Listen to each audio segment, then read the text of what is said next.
Brasil atual, nada é mais importante que criminalizar piadas e perdoar ladroagens de pessoas famosas que são carismáticas. Aí ele teve o Whindersson que fazer um filme pra contornar toda essa explosão de Acabum. Eu não tô entendendo nada. Eu fiz uma piada, porque o Haaland fez o gol que eliminou, e eu vi uma propaganda antes do jogo que a Luísa fez, pro iFood, que era que ela reproduziu um meme do Haaland, que o Haaland tá sendo espelho, não sei se sabe esse vídeo. Não, e aí ele olha assim pro espelho e ele se assusta. Aí ela fez a mesma propaganda, uma mesma coisa, uma piada, né? Fez uma piada com isso. E aí ele fez o gol que eliminou, aí eu jogaria do PS, por causa que ela disse que eu joguei do PS, mas ninguém jogou. Só frescando. Mas elas amam. Hoje vamos entender melhor a odisseia do ex-casal mais comentado, mais amado, mais odiado, mais tudo da sociedade brasileira. O Whindersson Nunes e Luísa Sonza voltaram o centro das atenções da mídia brasileira. Estamos aqui no canal Use Por Aí e vamos entender isso melhor. Até o Haaland foi envolvido, meu Deus. Se segure com a notícia bombástica da semana. Trump declarou a Terceira Guerra Mundial. Não, a Luísa, que era sonsa, parou de seguir o Whindersson, senha de Wi-Fi Nunes. Dessa vez ele lhe jogou de um pé de jaca. Não, mas meteu o pé na chata ao fazer uma piada que, ao invés de fazê-la rir, a fez tuitar, chamando ele indiretamente de jogaria do penhasco de novo. É isso. De homem medíocre que se acha o máximo. Será que só toma banho no sábado? Bem-vindo a esta novela doida pra boi nenhum botar defeito. O casal que tanto se amou e se amassou, caso se vissem na porta de casa no dia de hoje, o convite mais provável seria: não quer entrar pra tomar uma xícara de Rivotril? A história deles começou linda, gente, igual o Rubi antes de cair lá do shopping ostentação e ficar manca, capenga, desfigurado e mais feia que bater na mãe por causa de um CD de Luísa cantando o melô dos fisioterapeutas safados. É um hit que saiu aí de um dueto entre a dona dos verbos sentar, quicar e rebolar com a Eliana dos dedinhos. Dizem que é número 1 nas paradas dos inferninhos. O Whindersson viu ela cantando no Instagram com pinta de azeite extra virgem. Na época, ele até teve uma namorada séria que os fãs chamavam de Maria do Cabelo Preto, mas parece que a ambição pelo pelo loiro chegou mais forte na briga com o elástico da cueca. Com certeza ele nunca tinha pegado uma loira gelada do sul, pois morava no Nordeste, e lá não tinha loira nativos e eu tinha. Porém, nem Mara Maravilha pegaria o Whindersson naquela época. Como casar com pobre é pedir esmola pra dois, o garoto só teve chance de botar a cabeça pra fora do barraco quando ganhou uma fama, e aí pôde ter acesso a menina bonita, como a Maria, ou seja, ele não teve tempo hábil pra provar todos os sabores de sorvete da Que Bom. Mas o Ziel, beleza e dinheiro não são tudo na vida, sim, mas eu nunca vi ninguém procurar namoro em abrigo de cracudo experiente. Você já viu? É verdade que ser engraçado e ter habilidades labiais ao se chegar na fase 2 ajuda, caso a contemplada for fofoqueira e conte pra todos. Essa aqui é uma contextualização do relacionamento do Whindersson Nunes com a Luísa Sonza, até chegar naquele Twitter, onde ele falou que jogaria novamente a Luísa Sonza do penhasco, dando a entender sobre a música dela.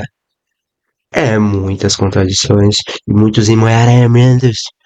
Meu Deus. As demais. Mas naquela época a graça do Whindersson estava mais fraca que a apresentação de Daniela Albuquerque lá no Sensacional, que nome irônico pro programa antes do sucesso. O canal dele era fracasso, os vídeos eram mais tristes que as histórias do programa Fala Que Eu Te Deprimo.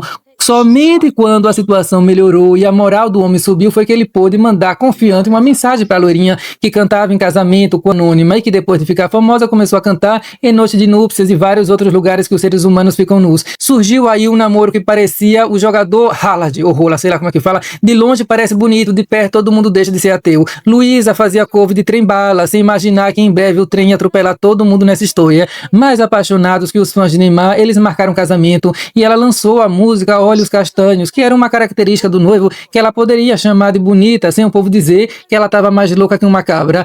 Tenho que dizer que o relacionamento deles na época, todos lembram aí, era muito cultivado, o pessoal gostava muito da mídia, gostava deles juntos. Eu lembro que até foi também em um show do Whindersson e a Luísa Sonza estava acompanhando ele.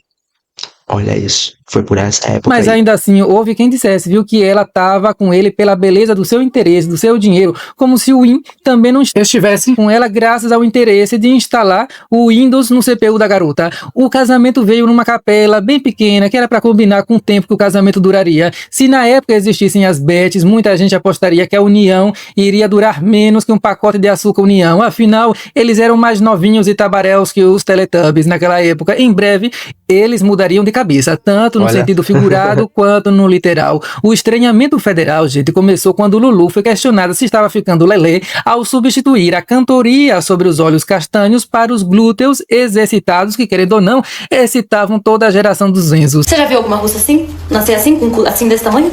Ó, você viu? Hein, você viu alguma russa fazer assim, ó?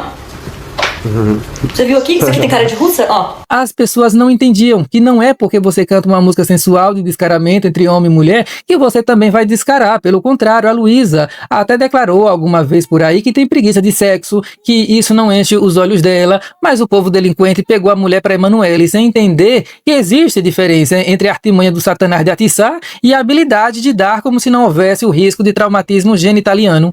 Preocupada, a mãe de Whindersson já queria pedir o número do bispo de Macedo para alguma emergência. Começaram a dizer que a cabeça de Whindersson estava mais estourada de chifre do que a noite do Réveillon de fogos de artifício. E o que acabou no fim é que não houve chifre algum.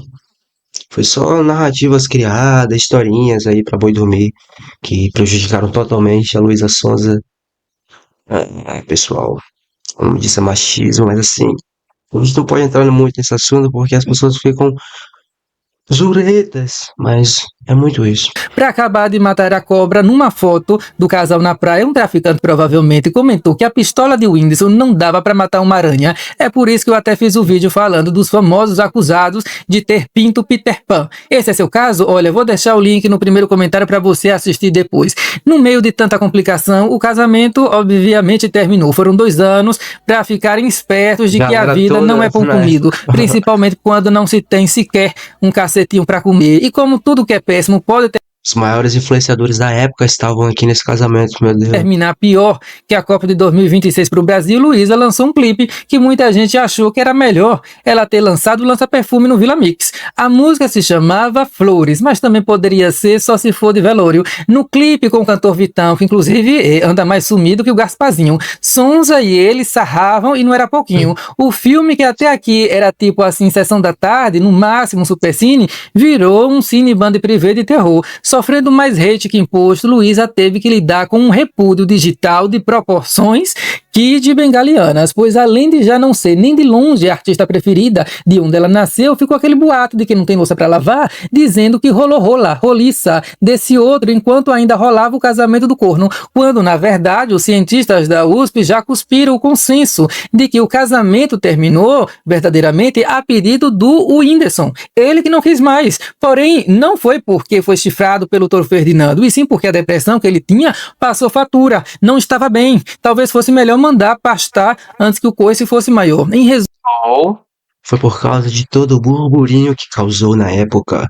O nome dele como corno, o do Whindersson Nunes como corno, estava começando a aumentar na sociedade, na população, mas ele preferiu a estampa de que estava passando pela depressão e obviamente, claramente, ninguém vai tirar os créditos sobre isso, mas foi isso que aconteceu. resumo, o Whin estava igual o Kiko para chutar a bola, precisava tomar distância. O problema é que a distância foi tão grande que ele a jogou para lá do penhasco. O que estava ruim piorou, porque a OMS quase comprovou que a depressão é contagiosa. Agora eram os dois que estavam passando por uma saúde mental digna do Feraguai. Até o Vitão, viu, foi afetado. De início ganhou fama de talarico, Ricardão e pegador. E agora é pegador de maquiagem, de roupa da irmã, e isso é o povo arrilhando. Mas nem irmã ele tem. O que acontece é que, segundo o próprio Vitão, ele não é televisão para ter definição. Não, de maneira nenhuma, nem de gênero, nem de sexualidade. Pelo contrário, ele é mais fluido que o body splash da Virgínia. Mas a pessoa não pode ser fluido, Uziel, e se vestir com pelo menos 1% de bom gosto? É, realmente, porque vamos combinar que nem a pombagira bêbada no mangue teria coragem de usar essa moda. E eu tava trocando essa ideia ontem com meu pai, ele vem entendido bastante coisa assim da minha comunicação, mas ontem ele falou, filho, pô, você não acha que você tá se feminilizando demais, não sei o quê? E ele usou isso como, tipo, fazendo menção a adereços de roupa, de maquiagem, de qualquer de acessórios, tá ligado? E eu falei pra ele, pai, justamente nessa tecla que eu quero bater. Roupa, maquiagem, cabelo, acessório, qualquer coisa do tipo, não tem a ver com gênero, ou com sexualidade, ou com qualquer coisa do tipo. A forma como você se apresenta pro mundo é uma forma de se comunicar, tá ligado? É uma forma de comunicar sentimento. Isso pro artista é muito importante, tá ligado? E eu sempre gostei. Foi por isso daí que o Whindersson Nunes entrou em uma depressão gigantesca, o casamento foi destruído. Foi pelo Vitão. Eu gosto cada vez mais de causar impacto e até um certo estranhamento nos lugares que eu chego. É, meu filho, e você tá conseguindo impactar bastante por divórcio, ou seja, se fosse verdade que ele foi traído, trocado pelo Vitão, nossa, a depressão nunca mais daria um sossego. Todos os três ficaram meio perdidos no rolê. O Will no vício, a Luísa em questões da vida e o Vitão no brechó do mundo invertido do Stranger Things. Depois de mais provocações que o teste de fidelidade do João Kleber, o Whindersson encontrou uma pessoa nova e nesse relacionamento muita gente pensou que agora sim a coisa ia durar mais do que fita Duralex, porém o fim foi meio trágico. Lamentavelmente o comediante se recolheu, voltou depois dizendo que estava bem, mas todo mundo via que ele era bem mal. A relação acabou, ele tatuou a festa junina inteira na cara. Luísa de longe deixou claro que ele podia contar com seu apoio, mesmo ela estando bem desparafusada também. Teve uma semana que ela apareceu com 2 surtos. Era promoção na Black Friday, só pode. A sexta-feira 13. A sexta-feira 13 veio com força total, porque na maior vibe de pobre menina milionária, Sonsa mostrou que de sonsa e fofinha ela não tinha nada, afinal não era pedagoga. A pedagogia da mulher para com os fãs foi de dar inveja à diretora maléfica de colégio. Vocês sabem o que aconteceu? O Whindersson Nunes teve uma tragédia pessoal e é até louco pensar porque um dos maiores comunicadores de comédia do Brasil passou por uma grandes tragédias. Mas nesse assunto aqui, quem está trazendo tudo isso de volta foi o próprio Whindersson. Então será que ele está bem? Essa é uma questão, será? Espero que sim. Mas trazer esse assunto tudo novamente à tona, fazendo piada. Eu tô mal pra caramba aqui hoje. Eu deveria estar no hospital agora, e eu não tô dando meu jeito aqui. E eu vou lá, virar de cabeça pra baixo, pra fazer a porra de uma coreografia que é capaz ainda de vocês reclamarem, tá? A gente muda uma estrutura o tempo todo de show, de um show que nem tem era, mas eu quis fazer pra vocês com uma estrutura que é um gasto absurdo, tá? Com troca de look, com looks caros, que são caríssimos aqui. Dançando com a frase, treinando bastante, tendo disciplina e caráter, para não me tornar um homem medíocre que se acha o máximo. Eita pega, o Rola realmente fez mais estrago no país do que a gente imaginava, não é mesmo? Desta vez o povo comprou a briga da Luísa, ficou do lado dela. Após viralizar nas comparações com Haaland, Luísa Sonza recebeu a camiseta criada pela empresa Black Stars, vestiu a peça, fez uma brincadeira sobre o jogo e emocionou os seguidores. Ela sofreu essa brincadeira pelo Whindersson Nunes, que comparou ela com o jogador Haaland da Noruega e disse que jogaria do penhasco novamente se fosse o Haaland, mas... Final, nesse Brasil atual, nada é mais importante que criminalizar piadas e perdoar ladroagens de pessoas famosas que são carismáticas. Aí ele teve o Whindersson que fazer um filme pra contornar toda essa explosão de Chacabum. Eu não tô entendendo nada. Eu fiz uma piada, porque o Haaland fez o gol que eliminou e eu vi uma propaganda antes do jogo que a Luísa fez, para iFood, que era que ela reproduziu o meme do Haaland, que o Haaland tá assim no espelho, não sei se tá vendo esse vídeo. Sim, não, e aí ele olha assim pro espelho e ele se assusta, aí ela fez a mesma propaganda, uma mesma coisa, uma piada, né? Fez uma piada com isso. E aí ele fez o gol que eliminou, aí eu jogaria do penhasco, por causa que ela disse que eu joguei do penhasco, mas ninguém jogou. Não, eu também brincando. Só frescando. Mas aí ela zangou. Um pouquinho de farofa aqui, cara. Só farofinha. Se estressar isso aí, ela coisa. Não, mas pois é, porque as pessoas, acho que ela, nem sei ela, acho que é a turma. Começa a comentar, falar coisa, ameaçar, falar merda. O pessoal tudo bêbado de jogar, entendeu? No caso foi como se eu estivesse direcionando pro povo falar mal. Mas e aí, quem tá errado nessa história? Sim, tá errado nessa história. Não sei, mas quem trouxe à tona novamente foi o Whindersson, então ele pode estar um pouco obcecado, pessoal. O Whindersson pode estar um pouco obcecado sobre toda essa história ainda. Foi muito grande pra vida dele e está dando mais repercussão sobre, depois de anos e anos, então assim, é estranho. Mas diga o que você achou. Diga aqui nos comentários sobre esse ex-casal mais comentado da internet, o Whindersson Nunes e Luísa Sonza. Se você gostou do vídeo, deixa um like, um comentário, compartilhe esse vídeo, se inscreva no canal, seja membro do canal, deixe seu hype, tudo isso ajuda muito.